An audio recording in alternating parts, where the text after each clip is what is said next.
जया किशोरी अभिनव अरोड़ा को ट्रोल करने से पहले उनकी गलती भी जान लीजिए। जया किशोरी और अभिनव अरोड़ा हिंदू धर्म का एक तरह से प्रचार ही करते हैं, लेकिन अचानक ऐसा क्या हो गया कि वे लिबरल्स ही नहीं बल्कि हिंदू कट्टरपंथियों तक की आंखों की किरकिरी बन गए हैं। नमस्कार, आप देख रहे हैं न्यूज कॉल 24। देश दुनिया की हर छोटी बड़ी खबर सीधे आपके स्क्रीन पर। न्यूज कॉल 24 के खास प्रोग्राम ओपिनियन भारत में आपका स्वागत है। बात समझनी है तो पूरी सुननी होगी। नई सोच और नए नजरिए को लेकर मैं हूं आपके साथ सुशील गिरीश। वीडियो में आखिरी तक बने रहिए। सोशल मीडिया से लेकर मेन स्ट्रीम मीडिया तक में हिंदू धर्म से जुड़े दो किरदारों के पीछे कुछ लोग हाथ धोकर पड़े हैं। इनमें से एक है कथावाचक और मोटिवेशनल स्पीकर जया किशोरी और दूसरी है मात्र 10 साल की उम्र वाले अभिनव अरोड़ा। इनका विरोध करने वालों में अधिकतर वो लोग हैं जो खुद को हिंदू धर्म के रक्षक के रूप में प्रोजेक्ट करते रहे हैं। मजेदार यह है कि तथाकथित लिबरल्स और वामपंथी भी इस मामले में उनके साथ हैं, जो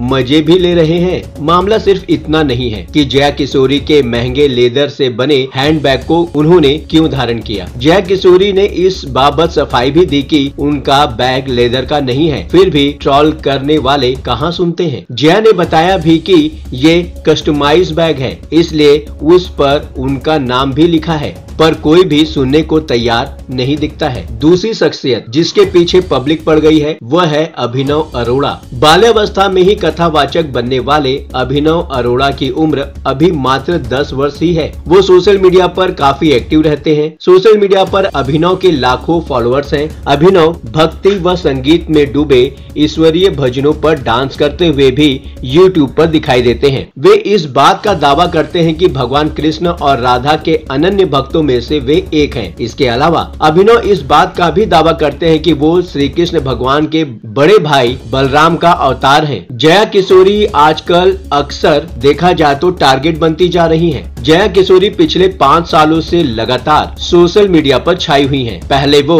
हरियाणवी में भजन गाती थी, उसके बाद उन्होंने कथा सुनाना शुरू किया। उनकी मोटिवेशनल बातें बहुत पसंद की जाती हैं। उनके प्रशंसकों में बच्चे, युवा, बुजुर्ग सभी शामिल हैं। बहुत कम उम्र में उन्होंने इतनी लोकप्रियता प्राप्त कर ली है, बहुत संतों को भी ईर्ष्या हो सकती है। जया किशोरी ने दावा किया है कि उन्होंने कभी अपनी कथा या प्रवचन के दौरान लोगों को मोह माया से दूर रहने या होने की नसीहत नहीं दी है। इसके अलावा जया किशोरी ने ये भी कहा है कि मैं कोई संत, साधु या साध्वी नहीं, एक सामान्य लड़की हूँ और पूर्ण रूप से गृहस्थ जीवन को जीना चाहती हूँ। पर इस मशहूर कथावाचक का समय आजकल शायद ठीक नहीं चल रहा है। कुछ दिनों से उनके पीछे लगातार तथाकथित हिंदू धर्म के ठेकेदार पड़े हुए हैं। इसके चलते कई बार ऐसा लगता है कि कहीं उनसे जलने वाले जानबूझकर तो ऐसा नहीं कर रहे हैं, क्योंकि कभी माहवारी से संबंधित उनकी बात पर तो कभी शादी विवाह या मोर मोरनी के सहवास आदि विषयों पर उनको टारगेट कर लिया जाता है। या तो कुछ लोग उनसे जल रहे हैं या उनके माध्यम से सस्ती लोकप्रियता हासिल करना चाहते हैं। क्या जया किशोरी की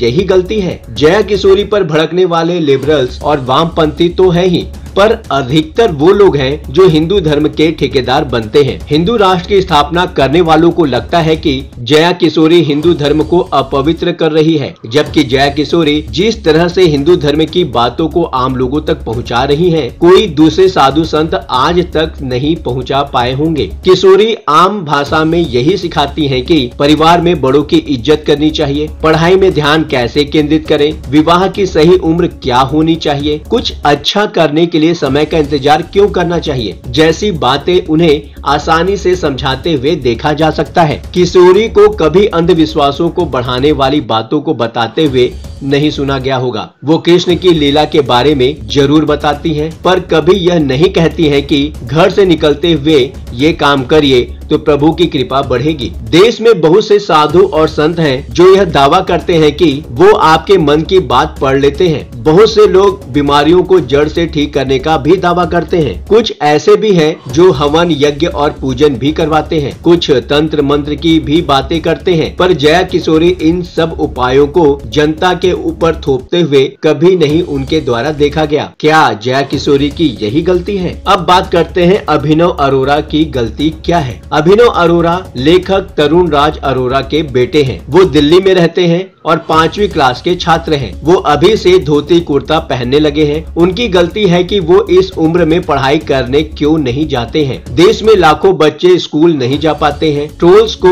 उनकी चिंता नहीं है। अभिनव अरोरा जिसे इस उम्र में ही कम से कम कृष्ण और बलराम पुनर्जन्म आदि की जानकारी हो गई है, यही क्या कम है? दूसरे, अरोरा ऐसे परिवार से है जहां वह घर पर भी शिक्षा ग्रहण कर सकते हैं। अगर कोई उन्हें इसलिए ट्रोल कर रहा है कि वो रटी रटाई बात करते हैं तो इसमें वो कौन सा गुनाह कर रहे हैं? आपके घर के बच्चे भी होंगे, जरा उनसे इस तरह के विषय रटने को कहिए। पहले तो मना कर देंगे, अगर रट भी लेते हैं तो उन्हें कैमरे के सामने बातें करने के लिए कहिए। पता चल जाएगा कि कितना कठिन होता है रटना। हो सकता है कि अभिनव अरोरा वास्तव में रट कर ही बातें करते हो। तो क्या रामायण, महाभारत और वेद पुराण कोई माँ के पेट से ही सीख कर आता है? अगर यह सही भी है कि वो रटी हुई बातें करते हैं तो भी उनकी प्रतिभा का लोहा मानना पड़ेगा। जबरन किसी की भक्ति पर संदेह किया जाना ठीक नहीं होता। देश में बहुत से लोग हैं जिन्होंने दावा किया है कि वो भगवान के अवतार हैं। आपको यूपी के आईर PS पांडियन याद होंगे, जिन्होंने महिलाओं के कपड़े पहनने शुरू कर दिए थे। कृष्ण की दीवानगी में वो राधा बन गए थे। उनका दावा था कि वो पूर्व जन्म में राधा रानी थे। कभी मीरा का भी इसी तरह मजाक उड़ाया गया होगा। आपको क्या लगता है, क्या जया और अभिनव अरोरा को इस तरह ट्रोल किया जाना सही है? बातों ही बातों में मुद्दे की बात हो जाती है। ये प्लेटफॉर्म है जनता का, आपका, आपकी आवाज उठाने का। अब आपकी बात नहीं रहेगी अनसुनी। आपकी सलाह, आपकी राय हमारे लिए मायने रखती है। खुलकर अपनी बात रखें, कमेंट करें और अपनी प्रतिक्रिया अवश्य दें। अभी तक आपने चैनल को सब्सक्राइब नहीं किया है तो देर किस बात की, चैनल को अभी सब्सक्राइब करें। नोटिफिकेशन में जाकर बेल का आइकन प्रेस करना ना भूलें। आज के लिए बस इतना ही। लगातार खबरों के लिए बने रहिए न्यूज़ कॉल 24 के साथ।